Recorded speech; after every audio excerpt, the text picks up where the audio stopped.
todos, hola a todas, espero que estén teniendo buena tarde y buenos días, o mejor dicho, de lo mejor que se pueda considerando todo el contexto en el cual estamos viviendo. Profesor Carlos Lagos, una vez más aquí presente en esta seguidilla de videos entre tutoriales, ¿cierto? Y clases online. Y en esta oportunidad les traigo el video correspondiente a la guía número 9 ya de este año en nivelación de estudios, ¿cierto? Primer ciclo. Y en este caso cambiamos de unidad o eje temático para transportarnos a la estadística. Bien. Y en este caso particular, las tablas de distribución de frecuencias. No vamos a estudiar las tablas de distribución de frecuencia completa, vamos a estudiar una parte de ellas. Y a medida que vayamos avanzando en las semanas y los días, iremos añadiendo más conceptos. Sin más que añadir, vamos allá. Bien, como decía, estamos trabajando con el tema de estadística ahora y vamos a trabajar directamente con las variables estadísticas y las tablas de distribución de frecuencia. En ese sentido, y antes de enfocarnos en lo demás, es importante reconocer que las tablas de distribución de frecuencias, como toda tabla, está dividida por filas y columnas. Bien, en una primera instancia tenemos nuestras filas.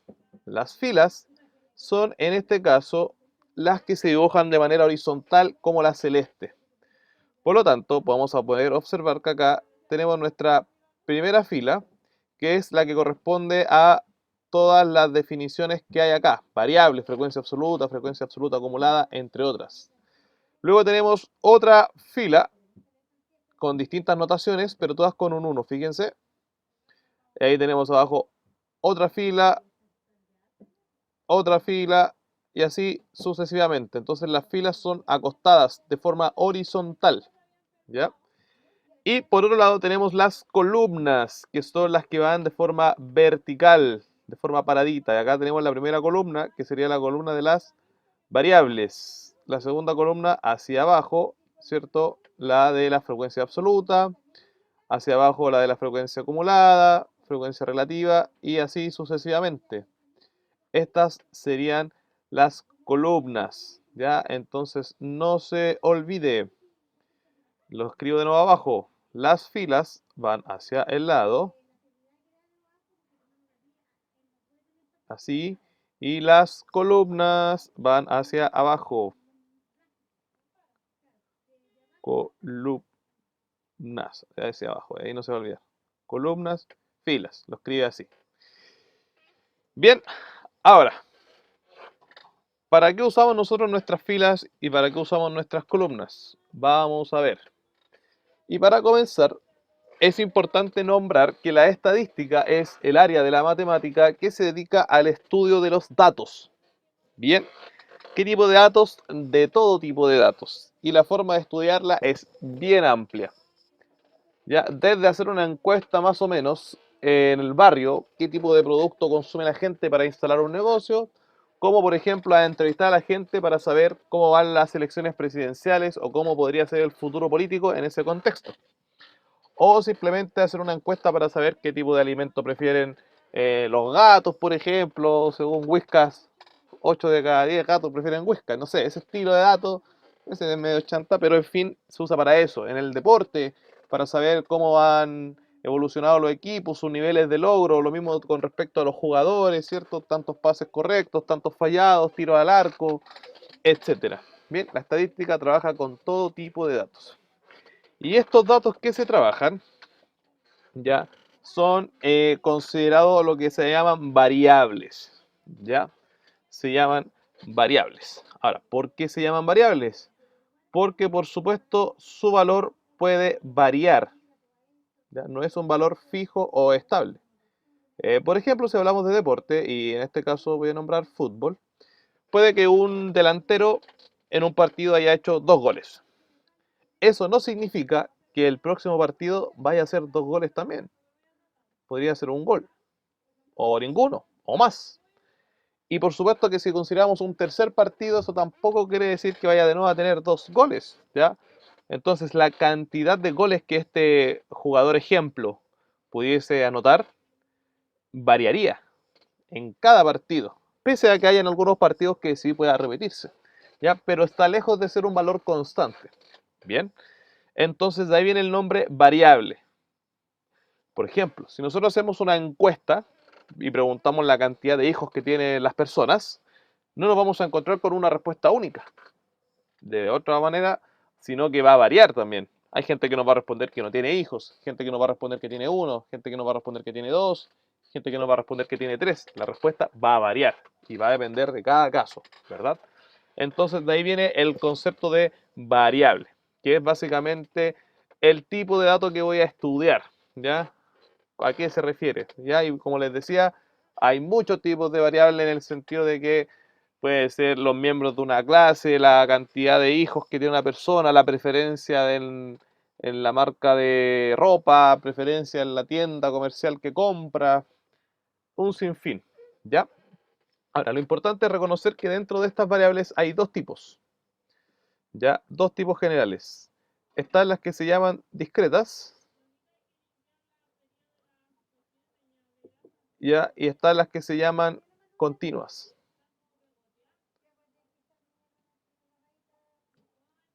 ¿Qué significa cada una de ellas? Bien, las discretas son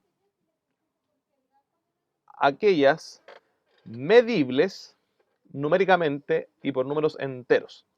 ¿Ya?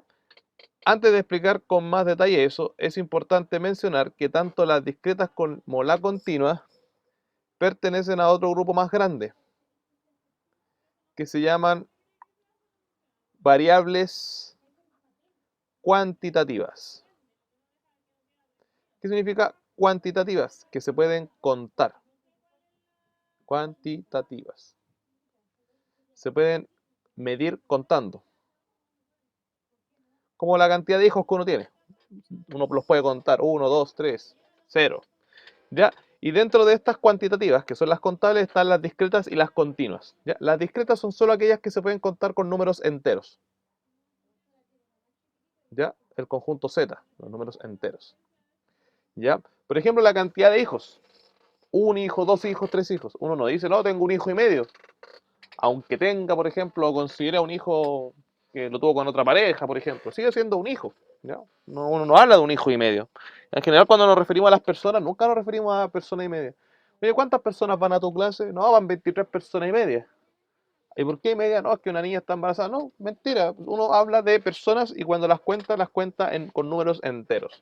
¿Ya? Ese es un caso específico, por ejemplo, que hablamos de una variable discreta. ¿Ya? Entonces, eso es importante reconocer.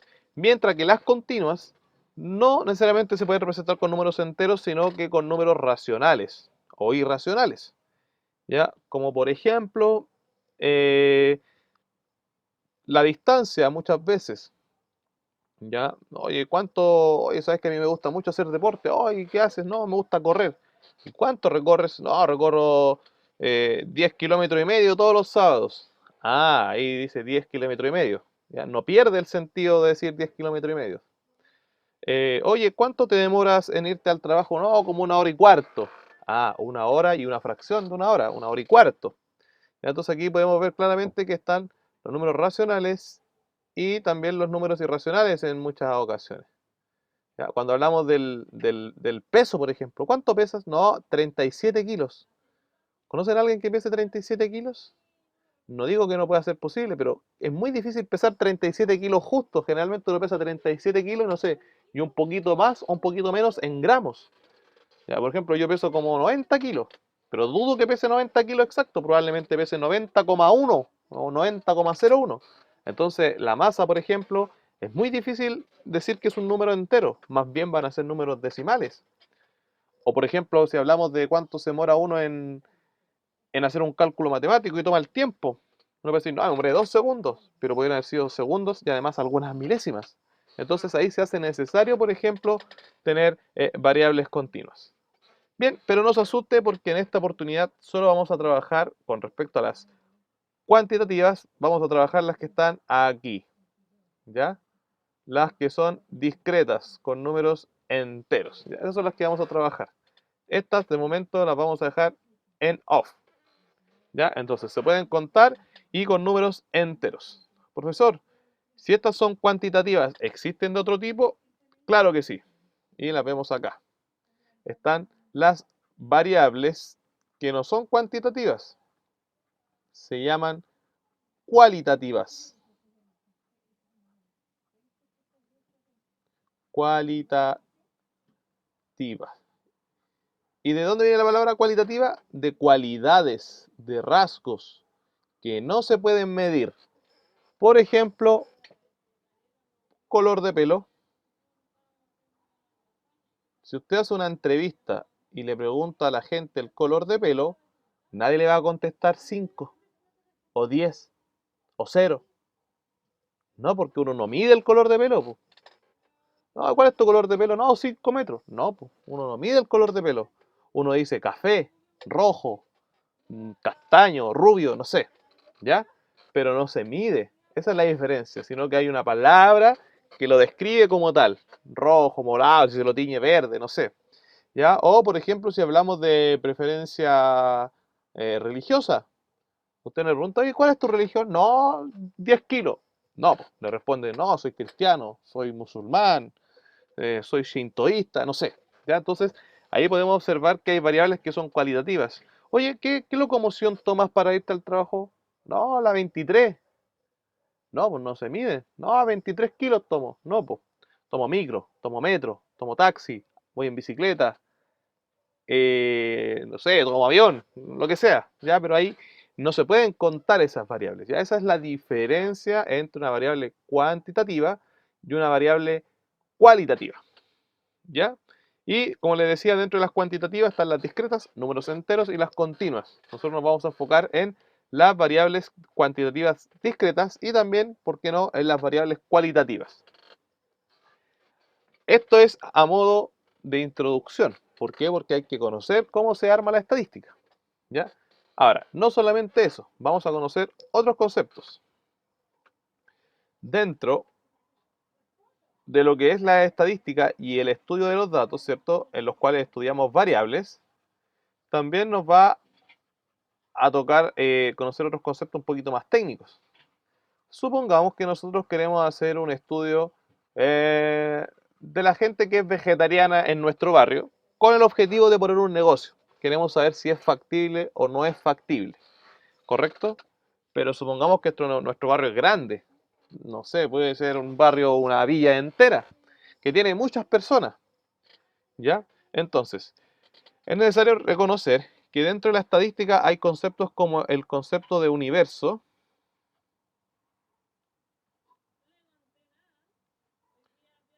el concepto de población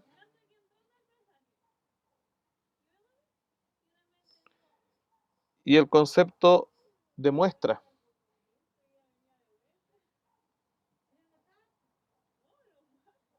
¿ya? Estos conceptos son más bien del tipo técnicos, ¿ya? Nos van a ayudar a reconocer, ¿cierto? Y a comprender en sí cómo funcionan las estadísticas, ¿ya? Pero no son determinantes en cuanto al estudio directo de las estadísticas como tal, ¿ya? Y me refiero a la, disculpen, ¿cuál es la palabra? A la aplicación de cálculo sobre la estadística, ¿ya? No me refiero a eso.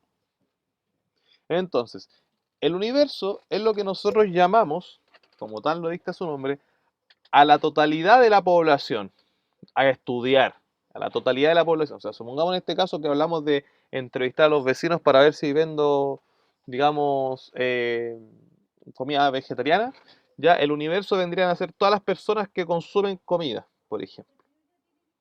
¿Ya? Entonces aquí el grupo gigante que incluye a todos los datos y todas las muestras. La población, en cambio, ya es un subconjunto del universo. Entonces, por ejemplo, acá yo tengo el universo, que pueden ser todas las personas, ¿ya? Este es el universo. Dentro del universo tengo un conjunto, o sea, algunas personas de acá, que pueden ser varias, ¿ya? en este caso de este universo, de los objetos, mejor dicho, o elementos, tienen una característica en común.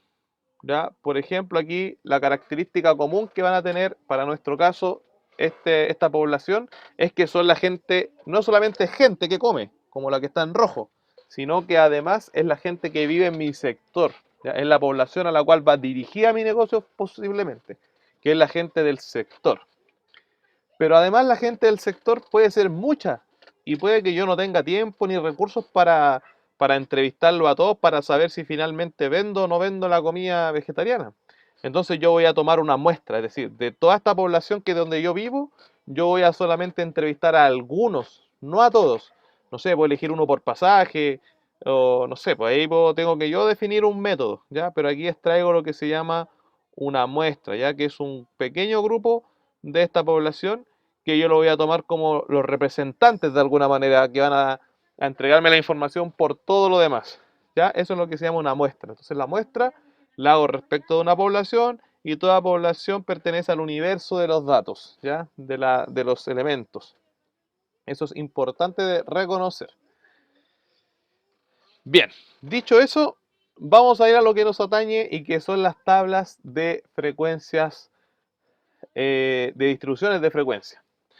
Entonces, como yo les decía, dentro de estos datos, ¿cierto? El universo, hay muchas ocasiones en las cuales yo podría querer hacer una recolección de datos. Y por supuesto, hay distintos métodos para esta recolección de datos. ¿Ya? Dentro de los más conocidos y comunes son la encuesta o entrevista. ¿Ya? Que es básicamente donde se define una pregunta, ¿cierto? Y una respuesta. Y eso puede ser de cualquier tipo. Puede ser presencial, puede ser online, puede ser por teléfono, puede ser en un papel, una ficha, ya hay muchos métodos. Pero al final de cuentas nosotros vamos a recoger datos. Y esos datos nosotros los vamos a tener desordenados. Entonces se crean métodos para poder ordenar estos datos. ¿Ya? Y uno de estos métodos son las tablas de distribución de frecuencia, que es lo que vamos a estudiar ahora. Y para que sea estudiable de manera más comprensiva, he puesto este ejemplo. Bien, vamos a imaginar que nosotros hicimos una entrevista y la información de la tabla, que es esta tabla, corresponde a las edades de los integrantes de una clase de artes marciales. ¿Ya? Vamos a imaginar que nuestra sede comunitaria del barrio hacen clases de artes marciales y fuimos un día a una clase a entrevistar a los participantes, ¿cierto? A los niños y les preguntamos sus edades cumplidas en años. ¿Ya? Estamos hablando aquí de la edad en años, años cumplidos. ¿Ya? Y esta tabla muestra la recopilación de todas las respuestas de los niños. Es decir, le preguntamos a un niño y nos dijo 13. Le preguntamos a otro niño y nos dijo 14. Le preguntamos a otro, nos dijo 13 y así sucesivamente. Entonces, lo primero que vamos a hacer, en este caso, después de que nosotros ya hicimos nuestra entrevista para conocer la edad de los niños, contar cuántos niños nos respondieron al final. ¿Ya? Entonces voy a contar acá, voy a ir marcando 1, 2, 3, 4, 5, 6, 7, 8, 9, 10, 11, 12 arriba y también 12 abajo.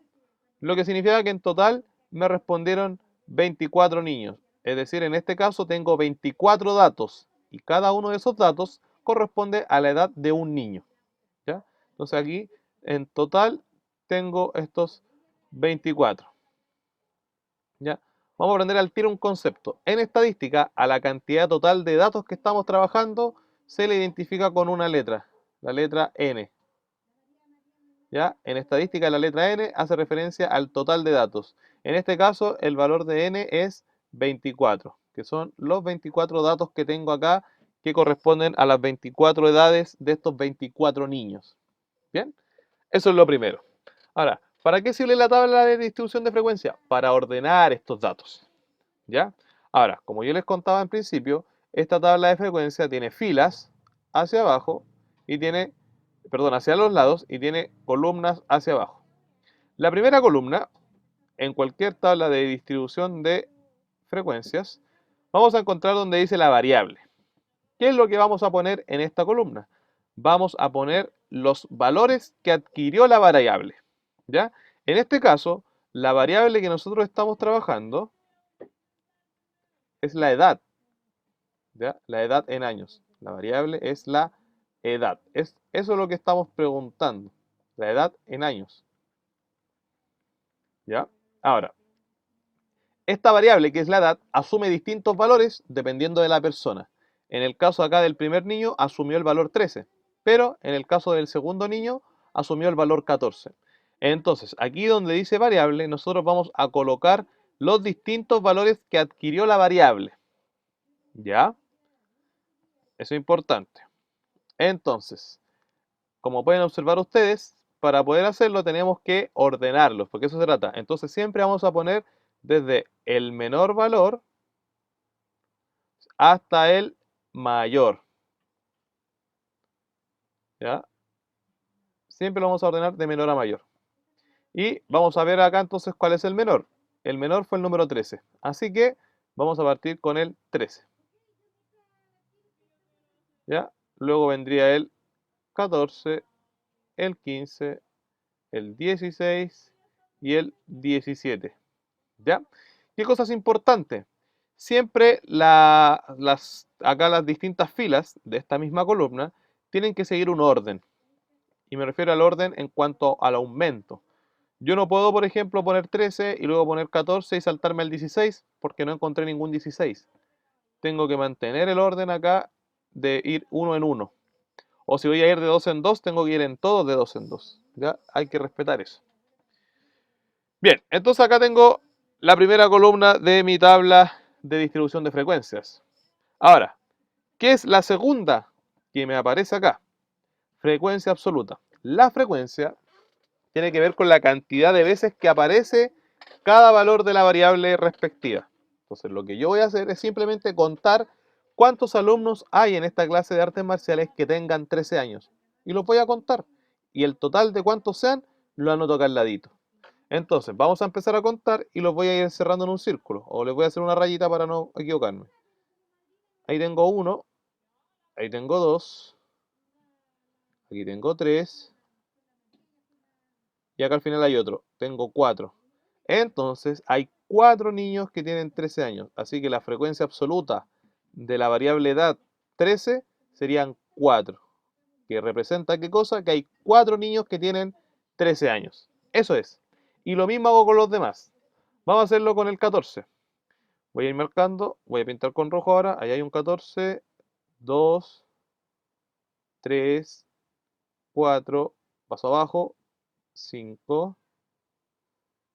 6. Y creo que no queda ninguno. Entonces, ¿cuántos veces o cuántos niños de 14 años hay? Hay 6. ¿Ya? Que son los marcados con rojo. Y así sucesivamente. Pasemos al 15. Contamos arriba. 1, 2, 3. Paso abajo. 4, 5, 6, 7. En este caso habían 7 niños que tenían 15 años. Así que anoto que son 7. Prosigo. Con 16 años, en la parte de arriba hay 1, 2, acá al final, y voy abajo, 3, 4. Hay 4 niños con 16 años, así que aquí anoto 4. Y por último, los niños que tienen 17 años. ¿Ya? Lo vamos a hacer con el color verde amarillo. 1, 2, 3. ¿Ya? 3 niños con 17 años. Y así completo la columna de la frecuencia absoluta. Entonces, recopilando, la frecuencia absoluta indica cuántas veces está repetido el valor específico de la variable en cada fila. En el caso de la primera, está 4 veces el 13, que representa 13 años.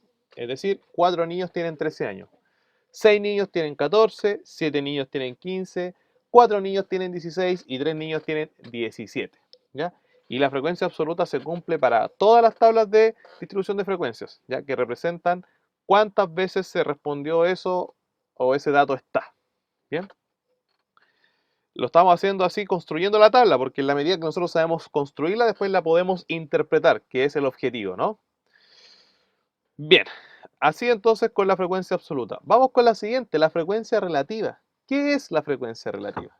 La frecuencia relativa ya es esta columna que nos ayuda a conocer la razón, ¿ya? O la relación entre cada valor de la variable y el total de los datos.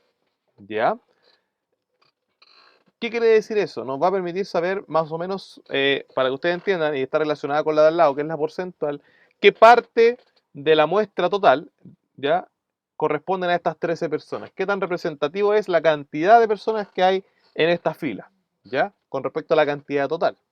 Entonces, para eso, lo que vamos a hacer es lo siguiente. Vamos a tomar nuestra frecuencia absoluta, ¿ya?, en este caso 4, y lo vamos a dividir por el total de la muestra, que ya conocemos, está acá arriba, por el n, que es 24. Entonces lo divido en 24. ¿Ya? 4 dividido en 24. Y por supuesto lo voy a tener que calcular. Acá abajo voy a tener que calcular 6 dividido también en el total de la muestra, es decir, dividido en 24 también. Y eso lo voy a hacer con cada una y así voy a saber cuál es su frecuencia relativa. ¿Ya? Acá es 7 dividido en 24. Luego vamos a hacer las divisiones y ponemos los valores. Acá es 4 dividido en 24. Y acá es 3 dividido en 24. No se vivió en ese punto. ¿Ya? Y ahora vamos a tener que calcular cada una de ellas. ¿Ya? Entonces usted va a tomar su calculadora, ¿cierto? Ya sabemos que es nuestra herramienta por excelencia para trabajar. Y vamos a hacer las divisiones. 4 dividido en 24. Usted se da cuenta que le da un número que se repite, un semiperiódico. ¿Ya? Esta le va a dar, aquí lo vamos a anotar. Lo voy a anotar con rojo para que destaque por sobre lo morado. Es el 0,1 y 6, pero el 6 se repite, así que le ponemos ahí su gorrito. 0,1666666. ¿Ya? En el caso del 6 dividido en 24, nos va a dar 0,25. Así que anotamos aquí abajito 0,25. En el caso de 7 dividido en 24, nos va a dar 0,291666666. ¿Ya? Entonces yo voy a anotar acá 0,29 y lo voy a poner hasta el 1 nomás, ya para no hacerlo tan largo. Ahí. Luego de nuevo tengo 4 dividido en 4, que ya lo habíamos calculado arriba. Da 0,16 y semiperiódico. Y por último, el 3 dividido en 24, que da como resultado 0,125. 0,125. Me va a pasar acá, ¿ya? Ahí. 0,125. Esto es lo que llamamos la frecuencia relativa. Ahora, ¿para qué nos va a ayudar la frecuencia relativa? Directamente para calcular la siguiente, que es la frecuencia relativa porcentual. ¿Y en qué consiste esta frecuencia relativa porcentual? Consiste en esta frecuencia relativa, ¿ya?, que es esta, multiplicarla por 100, para así conocer el porcentaje de la muestra que corresponde a la gente que tiene 13 años, en este caso particular. Entonces yo multiplico este 1,6 semiperiódico por 100 y me va a salir como resultado, lo voy a escribir con morado también, ya me va a resultar, toma su calculadora y toma el 0,16666, lo multiplica por 100 y le va a dar 16,6 y el 6 se va a repetir, ¿ya? Y lo mismo vamos a hacer con todos los demás, ¿ya? Todos los vamos a multiplicar por 100, ¿ya? Voy a poner aquí así, ¿ya? Todos estos que nos resultó acá con rojo, lo multiplicamos por 100. Entonces aquí nos dio, dijimos arriba, ¿cierto? 16,6 y esto ahora es porcentaje. Así que le pongo aquí el símbolo de porcentaje, 16,6%. ¿Qué significa? Significa entonces que el 16,6% de la muestra tiene 13 años. O sea, en la clase el 16,6% de los niños tiene 13 años. ¿Ya? Vamos a hacerlo con los demás. En el caso del 0,25% me da 25 justo. Así que es el 25%. En el caso del 0,291, si lo multiplico por 100, me va a dar 29,1%. Casi el 30%, harto. Acá, de nuevo, me va a dar 16,6, ¿cierto? Y el 6 se va a repetir, por ciento.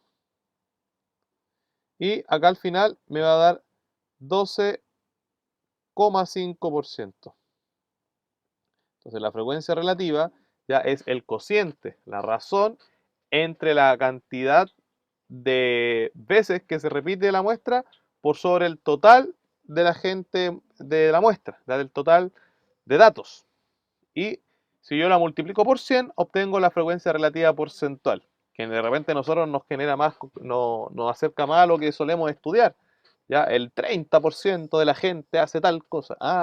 Entonces de eso se trata. Ya el porcentaje es una de las medidas, ¿cierto?, que más se utiliza para comprender y conocer el muestreo, ya en estadística. Y eso es. Entonces, ¿qué significa la frecuencia absoluta? Es la cantidad de veces que se repite una variable. Ya, en este caso particular sería la cantidad de niños que tienen 13 años, la cantidad de niños que tienen 14, 15, 16, 17, respectivamente para cada fila.